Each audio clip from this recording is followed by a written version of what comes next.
السلام علیکم۔ میں سید واجد رضا رضوی شہر بہرائچ یوپی سے ایک سوال کرنا چاہتا ہوں کہ جیسا کہ ہم نے علماء سے سنا ہے کہ مکتب شیعہ میں صحیح کتاب کا کوئی کانسیپٹ نہیں ہے سوائے قرآن مجید کے، اور ہم انہی حدیثوں کو صحیح مان سکتے ہیں جن کی سند ہمیں مجتہدین سے ملی ہو، جیسا کہ کتب اربع ہو یا بحار الانوار جیسی کتابیں جن میں صحیح اور ضعیف دونوں طرح کی حدیثیں ہیں۔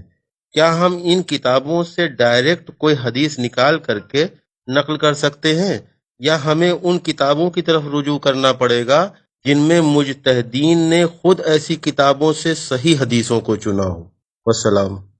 ہماری کسی کتاب، بھائی نے ہمارے صحیح کہا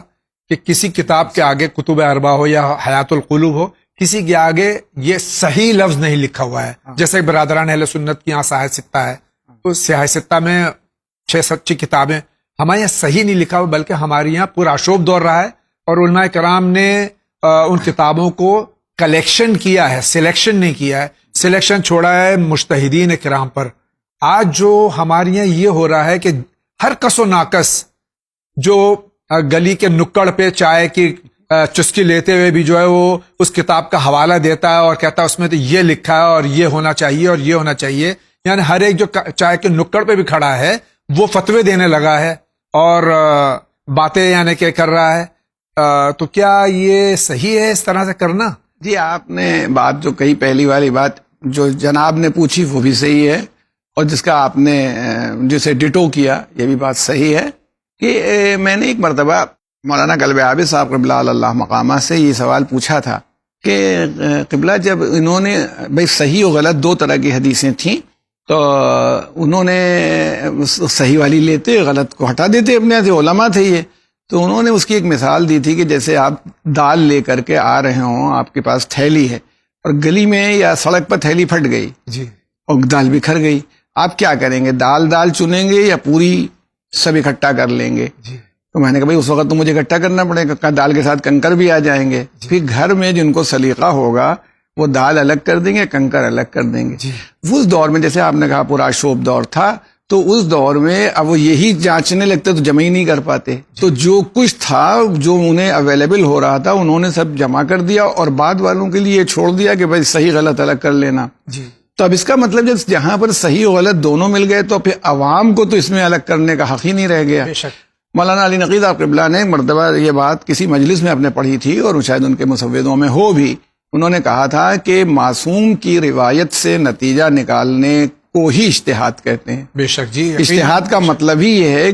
کہ کس سچویشن میں ہے، اس سے کیا نتیجہ نکل رہا ہے۔ اب طریقہ یہ رہا، جیسے انہوں نے کہا نقل بھی کر سکتے ہیں، لیکن کہیں کوئی حرام یا واجب کا معاملہ ہو تو پھر کسی کو ہاتھ لگانے کا حق نہیں ہے۔ کسی روایت سے کوئی چیز حرام نکل رہی ہے تو پھر اب آپ کا ہاتھ رک گیا، ختم۔ یا کوئی چیز واجب ہو رہی ہے تو آپ کے واجب ہو رہی ہے کہ نہیں ہو رہی، اب یہ مجتہدین کا کام۔ اب مثلا کوئی روایت ہے، جیسے میرے سامنے ایک واقعہ گزرا کہ امام زین العابدین علیہ الصلوۃ والسلام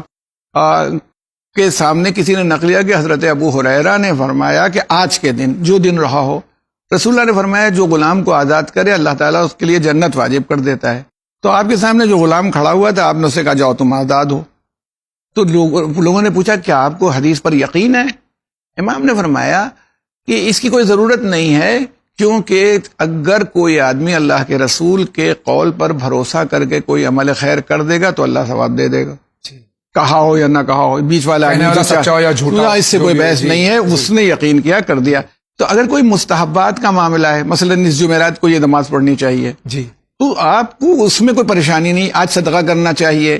یا مثلا یہ جو جن چیزوں میں کوئی ایسا معاملہ نہیں ہے حلال و حرام کا، اس میں کوئی پریشانی نہیں ہوتی ہے، اس کو ماں کی خدمت کرنا چاہیے۔ امام کا کوئی قول نقل ہوا ہے، اب یہ صحیح ہے کہ غلط ہے، اصول یہ قرآن خود ہی کہہ رہا ہے تو ضرور کرنا چاہیے، اس امام نے نہ بھی فرمایا ہو تو کرنا چاہیے۔ تو کہنا یہ چیز ہے، اس کو نقل بھی کر سکتے ہیں کہ بھائی دیکھا، لیکن دیکھیں جو بہت سی چیزیں ہوتی ہیں، جیسے بھائی میری ہمت کبھی نہیں پڑتی ہے کہ کہیں بجلی کے تاروں میں انگلی ڈالنا شروع کر دوں، کیونکہ میں الیکٹریشین، اور آج کل قوم وہی کر رہی ہے، قوم کا معاملہ یہی کوئی کتاب، اچھا وہ جب سے اردو ترجمے ہونے لگے، اچھی بات ہے جیسا آپ نے کہا، لیکن ہر آدمی اردو ترجمے سے مجتہد ہو گیا، اردو میں قرآن پڑھا، جیسے ہمارے یہاں کے ہماری کورٹس جو ہیں انگریزی ترجمہ پڑھ کے سمجھتی ہیں کہ پورا قرآن ہم نے پڑھ لیا ہے. جی. وہی ہم لوگوں کا حال ہو گیا ہے. اس لیے یہ حق نہیں پہنچتا ہے.